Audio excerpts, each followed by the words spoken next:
High, welcome to Shrimai's gallery. आम्ही निघालो आहे Govardhan eco village Wada टेम्पलला.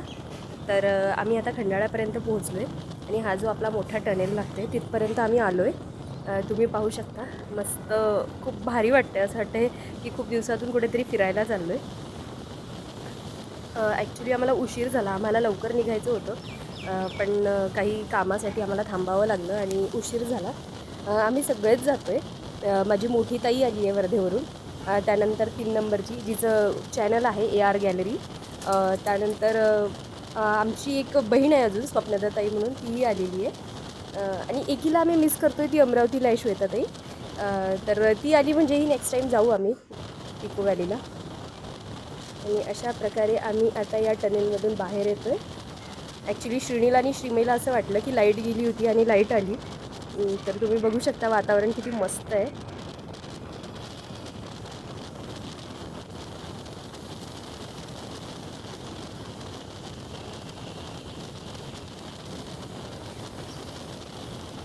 Govardhan eco व्हॅलीला जायचं कारण असं की तिथे वृंदावन बनवलेलं आहे त्यांनी. जसं वृंदावनमध्ये सगळ्या लीला आहेत तशा तिथे लीला बनवलेल्या आहे आणि मी त्याचे व्हिडिओ अपलोड करेलच. सध्या वेळ कमी असल्यामुळे मी शक्य तितके व्हिडिओ टाकायचा प्रयत्न करत आहे. पण हा जो आम्ही जात होतो हा विलॉग आणि आम्ही ज्या विलाला थांबलो हे मेगा विलाज आहे, जे तुम्ही आत्ता बघताय व्हिडिओमध्ये. खूप छान होतं, पण आम्हाला रात्री 1:30 वाजले पोहोचायला आणि सकाळी आम्हाला लवकर 8लाच निघायचं होतं मंदिरासाठी, कारण आम्हाला मंदिरमध्ये लेक्चर मिळालं पाहिजे आणि आरती मिळाली पाहिजे असं वाटत होतं. तर आम्ही विलामध्ये जास्त टाईम वेस्ट न करता थोडं तिथे असं एकदम निसर्गरम्य आहे तर थोडं बघून घेतलं. स्विमिंग टँक आहे आणि मागे त्यांची मोठी बाग आहे जिथे फळं आणि फुलांचे वेगवेगळे झाडं आहे. तर तुम्ही बघू शकता स्विमिंग टँकही खूप छान होता, पण आम्हाला काही चान्स मिळाला नाही स्विमिंग करायचा, कारण वेळ कमी होती आणि सगळेजण रूमवर आमची वाट पाहत होतो. तर आम्ही लगेचच निघालो इकडून. जरा एक 5 मिनटं फेरफटका मारला आणि निघालो. तर आतमधून विला खूप छान आहे. आतमध्ये जिम आहे आणि शॉवरसाठीही मोठे मोठे वॉशरूम्स आहे स्विमिंग केल्यानंतर. आणि इकडे तुम्ही बघू शकता हा हॉल आहे त्यांचा, गेस्ट आले की त्यांना थांबवायसाठी म्हणून. आणि बाहेर गेलं की खूप सारे आंब्याचे झाडं आणि त्यांना खूप लटपटीत आंबे लागलेले होते. त्यानंतर पेरू, सीताफळ सगळ्या प्रकारचे झाडं होते आणि हे फुलांचीही झाडं. खूप असं मोहक होतं सगळं वातावरण. तिथून निघायची इच्छा नव्हती, पण आम्हाला पुढेही मंदिरचंही सगळं बघायची खूप इच्छा होती, त्यामुळे आम्हाला इथून निघावं लागलं. आम्ही सगळ्यांनी आवरलं आणि श्रीमईचा मी असा गोपी मेकअप केला होता. तिला खाली गोपी ड्रेस आणि टी-शर्ट आणि ते गोपी डॉट्स तिलक वगैरे लावून तिला आवरून दिलं होतं. रडरड भरपूर झाली, पण तिने मी जे करून दिलं होतं ते घातलं वगैरे, तर त्यामुळे छान वाटत होतं. जे गोवर्धन इको व्हॅली आहे तिथून आमचं जे रिसॉर्ट होतं ते 5 किलोमीटरवर होतं. तर जाताना आम्हाला अशी ही छोटी छोटी गावं लागत होती. इनफॅक्ट त्याला पाडा म्हणतात. आणि असं एक पाड्यांमधून जाताना असे छान छोटे छोटे घरं, तिथे नारळाची झाडं आणि वेगवेगळे करवंदाची वगैरे झाडं दिसत होती. तर आम्हाला ॲक्च्युली तिथेही थांबून असं थोडा टाईम स्पेंड करायची इच्छा होती, पण आमच्याकडे एकच दिवस असल्यामुळे आम्ही पुढे निघालो. तर तुम्ही बघू शकता व्हिडिओमध्ये, बघतानाही किती सुंदर वाटतंय.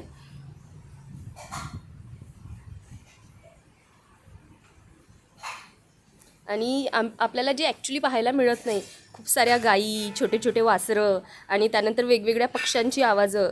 खरंच खूप मस्त फिलिंग आहे. सगळ्यांनी एकदा त्या वाडा टेम्पलला, इस्कॉन वाडा टेम्पलला भेट दिलीच पाहिजे. ते मुंबईच्या पुढे आहे, पालघरच्या पुढे वाडा म्हणून गाव आहे आणि तिथे गोवर्धन इको व्हॅली म्हणून त्यांनी असं टेम्पल बनवलेलं आहे. फायनली आम्ही पोहोचलो आहे टेम्पलमध्ये. मानस खाली उतरतो आहे, त्यानंतर स्वप्नदा ताई आणि आमच्या ज्या छोट्या छोट्या गोपी आहे, चैतन्या, मुग्धा आणि कृष्णदा, यांनी छान गोपी ड्रेस घालून तिलक लावून, बघा चैतन्या किती सुंदर दिसते, तिलक लावून आवरलं आहे. गुड्डीताई, त्यानंतर कृष्णदा, मग परत राधिका, त्यानंतर श्रीमई माझी छोटीशी गोपी. तिने छान गोपी ड्रेस वगैरे घातला आहे, तुम्ही बघितलं तिला. आणि आम्ही हरिबोल हरिबोल करत निघालो दोघीजणी.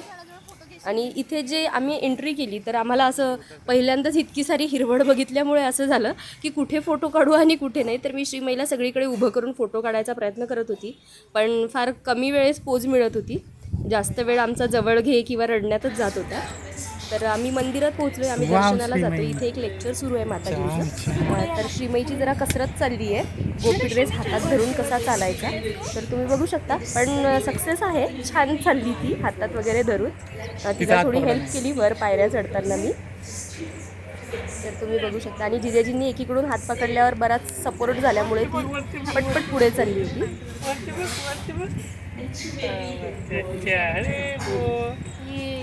आम्ही वर गेलो मंदिरात आणि मंदिरात गेल्यावर दर्शन घेतलं आणि मंदिरात माताजींचं लेक्चर सुरू होतं. तर तुम्ही आता पूर्ण लेक्चर ऐका. एक 5ही मिनिटे, 1-1.5 मिनिटच आहे.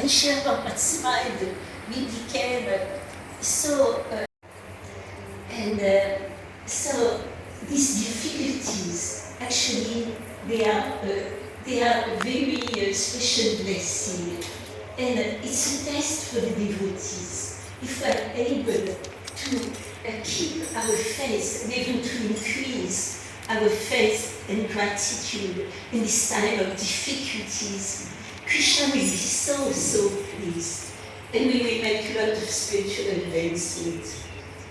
Prabhupada told us that for the devotees who remain faithful and grateful in time of difficulties, the ticket back home, back to Godhead is already guaranteed. आम्ही थोडं लेक्चर ऐकलं. त्यानंतर कोणीही नाश्ता केलेला नव्हता किंवा दूध घेतलेलं नव्हतं छोट्या पोरांनी. मग त्यासाठी आम्ही लगेच गोविंदाजमध्ये गेलो. इथे ॲक्च्युली श्रीनाथ भवन म्हणून आहे, तर खूप मस्त नाश्ता आणि खूप छान जो हर्बल टी आहे तो मिळतो, किंवा तिथे स्वीट्स खूप छान मिळतात, केक खूप छान मिळतो. तर आम्ही आता तिकडे जातो आहे.